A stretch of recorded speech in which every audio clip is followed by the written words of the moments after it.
Bonjour. Bonjour Didier. C'est avec le Parisien. Est-ce que vous êtes prêt à changer le protocole médical, comme le demande le Paris Saint-Germain, plus transparent, plus collaboratif? Je suis sélectionneur. Le protocole, je ne sais pas duquel vous parlez. Et qu'est-ce que ça signifie, transparent, machin?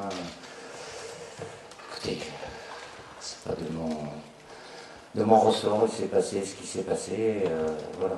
Je suis surtout triste pour Ousmane et Dez, bien évidemment, parce qu'on perd pour leur blessure et puis parce qu'on perd deux éléments importants pour le match de demain. Après, je l'ai dit, je vous le dis encore, on a fait les choses de manière très professionnelle, progressive, comme on le fait avec tous les joueurs, en tenant compte pour chaque joueur de leur ressenti. C'est quelque chose qui est important aussi. Malheureusement, c'est arrivé, ça concerne deux joueurs du PSG. Maintenant, pour éviter que des questions là-dessus, le PSG, c'est pas notre adversaire. Ça l'a jamais été, les clubs n'ont jamais été, même si on a des intérêts, et c'est normal. J'étais de l'autre côté de la barrière à un autre moment, ils peuvent diverger, mais notre seul adversaire, c'est l'Islande. Et c'est demain. Bonjour Didier, Baptiste Després, le Figaro. Quand le PSG remet clairement en question le travail de ton staff, comment toi tu le vis et comment le docteur Franck Le Gall l'a vécu? C'est repartir, je ne vais pas répondre à plus de questions que ça. Je vous ai dit ce qui se passe, on ne va pas rentrer dans les détails particuliers. Voilà. Après, chacun d'entre vous peut avoir des éléments à charge, à décharge. Voilà.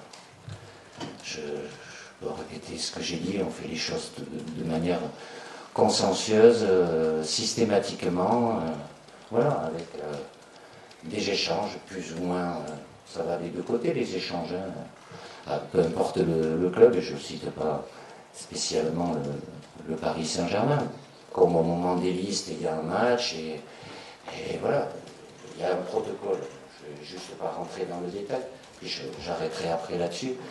Le protocole, tous les joueurs sont censés venir acter leur blessure à Clairefontaine. C'est le protocole. Est-ce que c'est bien, c'est pas bien? C'est pour moi qui l'établis, c'est comme ça.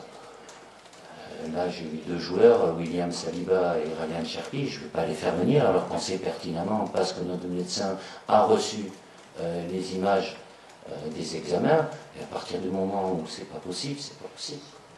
Donc, voilà. Didier, Florent Germain de RMC, je reste un peu sur ce dossier-là, même si ça concerne... Je vais le fermer. Non, mais ça il est concerne, fermé, il est clos, pour moi. Ça concerne quand même le match de demain. Ah. Est-ce que cette polémique, est-ce que cette pression mise par le Paris Saint-Germain, ça peut vous influencer dans votre composition d'équipe de demain? Concrètement, est-ce qu'un Bradley Barcola, vous dites, bon, je vais peut-être éviter, parce que s'il y a un pépin, ça va être le drame? Et après, j'ai le Bayern qui m'appelle, le Real, et je vous fais jouer à vous. Comment? Faut être sérieux quand on est... Ouais. C'est pas au top en ce moment, non. Après, c'est moi qui prends les décisions, j'ai mon staff, c'est ma responsabilité, il n'y a pas de souci là-dessus. Quand ils sont en club, bien évidemment. Et c'est là où les intérêts divergent. Mais je tiens toujours compte de ce que les éléments qu'on peut avoir et surtout le ressenti des joueurs qui est essentiel, même s'ils ont toujours l'envie de jouer, mais voilà, c'est un élément qui est depuis le départ, qui est toujours essentiel pour moi. Bonjour Didier, Philippe Sanfourche pour RTL. Pour aller au-delà de cette polémique, ce qui est central, c'est qu'il y a des joueurs qui sont blessés dans l'histoire. Oui, mais il y en a un en face, Goodmanson, ça ne vous intéresse pas certainement, mais qui est un très bon joueur. Et il y en a d'autres, William, vous savez, l'Espagne, il s'est blessé. Mais si vous êtes sur le terrain... Justement, on en vient à ce problème central, qui est d'ailleurs, que vous avez souvent mis en lumière pour alerter, qui est le calendrier international. Oui, mais pardon, je vous coupe. J'ai deux blessés depuis la liste, William Saliba et Ryan Cherki. Est-ce qu'ils étaient concernés par le calendrier élargi et la Coupe du Monde des clubs? Non. Cherki, oui. Mais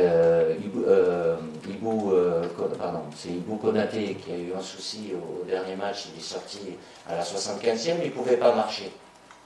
Alors le club lui dit non, il ne vient pas.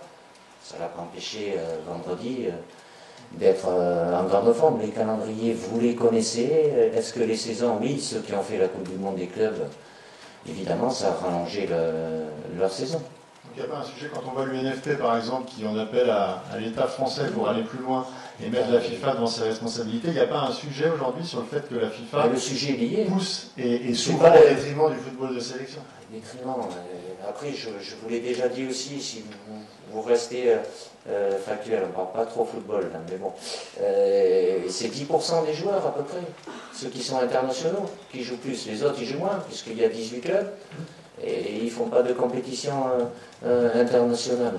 Donc, on a beau dire, oui, les entraîneurs, les sélectionneurs, ce qu'on veut, qui peut changer? Le pouvoir de décision, c'est évidemment les instances. Et les joueurs, je pense que vous avez dit ce qu'ils pensaient aussi, jouer des matchs, enchaîner des matchs, c'est pas ça, ils aiment ça, ils ont besoin de ça. C'est les temps de récupération qui doivent être à un minimum pour l'aspect physique et l'aspect psychologique aussi. Et évidemment, pour ces joueurs-là, il est de plus en plus réduit, que ce soit en été et en hiver aussi. Bonjour Didier, Bertrand Tour, Infosport Plus Canal+. Parlons football justement, allons-y. Est-ce que vous pouvez nous donner la composition d'équipe? Oui. Vous répondez à rien. Je ne la connais pas. Non, mais est-ce Je ne la connais pas encore totalement. Est-ce qu'il y aura beaucoup de changements plus sérieusement par rapport aux 11 que vous avez mis il y a quelques jours en Midway et Oula. Est-ce que vous avez vu la pelouse? J'ai été la voir. Tu parles parce qu'elle n'était pas en terrible état. Elle est mieux. Jouer. Mais elle a souffert aussi. Bon, je sais ce qui s'est passé, ou les explications qu'on m'a données. Ça peut arriver, mais elle est mieux que lorsque le PSG a joué son dernier match. Ce qui concerne l'équipe de demain, je n'ai pas encore tous les éléments. On a une séance, évidemment, la préoccupation première ou la priorité, c'est de voir comment, dans quel état sont les joueurs qui ont commencé le premier match, en termes de récupération. Qu'il y ait des changements, oui, c'est probable. En 3 jours, c'est plus problématique. 4, c'est un peu mieux. Mais je n'ai pas encore tous les éléments. Évidemment que la fraîcheur est importante, tout en gardant aussi ce qui a été bien fait, très bien fait. L'un n'empêche pas l'autre. Mais forcément, il y aura quelques joueurs qui seront concernés sur ce match. Bonjour Didier, Vincent Duluc à l'équipe, justement à propos de ce qui a été bien vendredi, il y a eu cette première mi-temps qui était vraiment dans le langage commun des attaquants vraiment intéressante.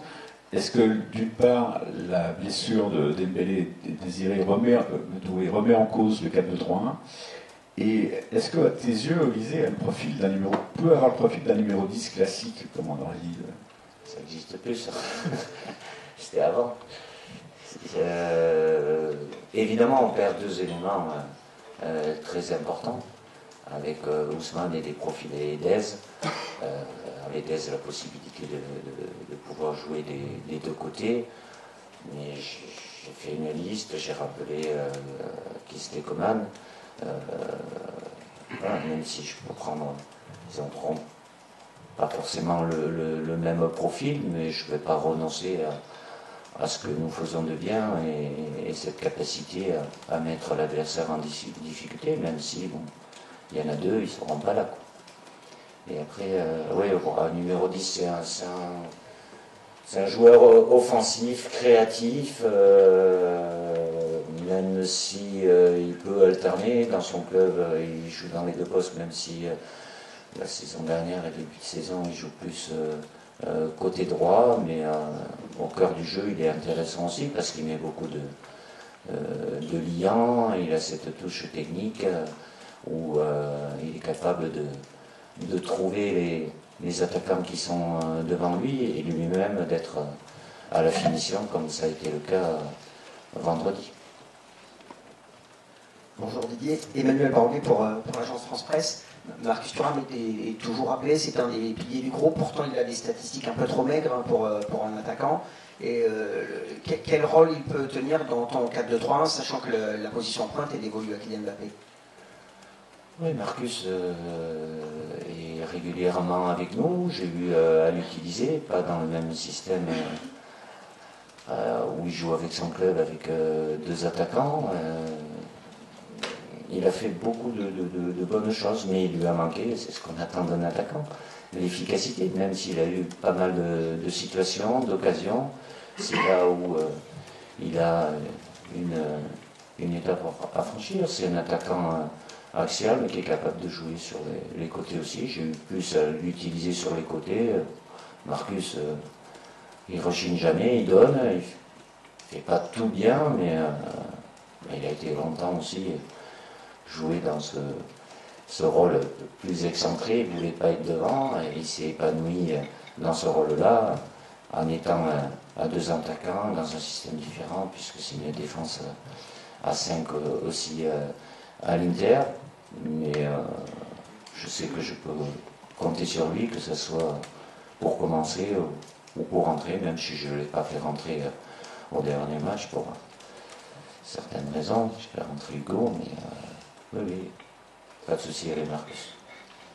On va rapidement prendre 3 dernières questions. Nicolas Paillard, Alessandro Grandesso ensuite, et on terminera avec Julien Froment. J'ai dit bonjour, à quel type de match vous attendez demain face aux Islandais? Une petite question bonus, ça vous fait plaisir de revenir en Parc des Princes par rapport au Stade de France ou pas? Alors, cette équipe d'Islande a évolué, elle a un jeu beaucoup moins direct.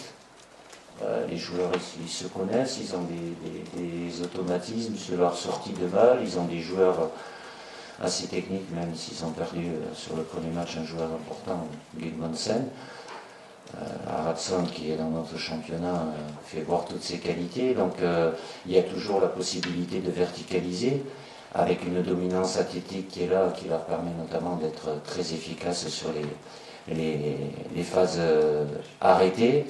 Mais voilà, il y a une évolution dans le sens de la capacité qu'ils ont à ressortir au sol et à pouvoir construire des actions. Ils ont de bons joueurs qui jouent dans de bons clubs européens aussi. Donc voilà, il n'y a pas à sous-estimer, surtout respecter cette équipe, et on va voir une belle bataille à livrer demain.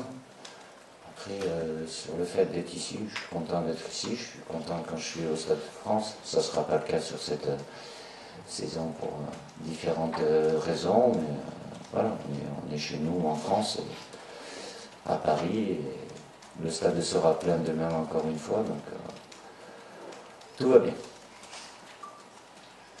Et Alessandro Grandesso, Gazzetta dello Sport, l'emploi de Rabiot demain dans un rôle comme l'a utilisé Hetzel à Marseille, c'est une option, et aussi Khéphren Thuram, c'est une option sur la table pour vous? J'ai que des options.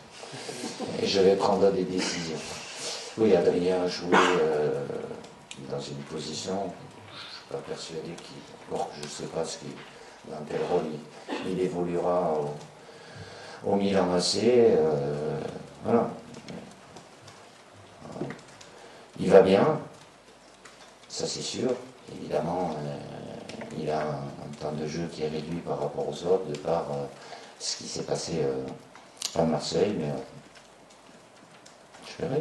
Khéphren fait de très très bonnes choses, c'est pour ça que je l'ai appelé aussi. Il a fait une très bonne saison l'année dernière avec de bonnes statistiques, et donc il est reparti sur de bonnes bases, donc évidemment, ce sont deux options.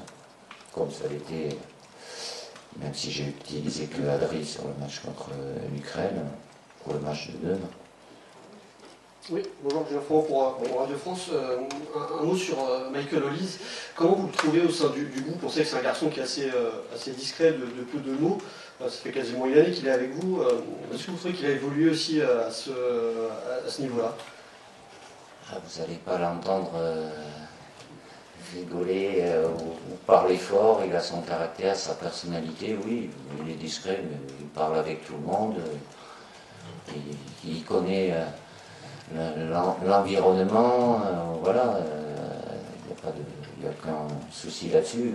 Au début, oui, il est arrivé un peu plus sur la pointe des pieds, c'est comme c'est le cas de la grande majorité des joueurs, mais celui s'est fondu dans le groupe, évidemment. Et il est mis en lumière de par ce qu'il réalise sur le terrain. Voilà, c'est un grand professionnel avec tout est calé dans la journée, mais voilà, ils sont plus expressifs, lui, il est réservé. Ça va très bien aussi, ça met un équilibre avec certains qui sont plus exubérants. Merci Didier. Fin de la conférence de presse, l'entraînement à 18h, ouvert le premier quart d'heure. À tout à l'heure.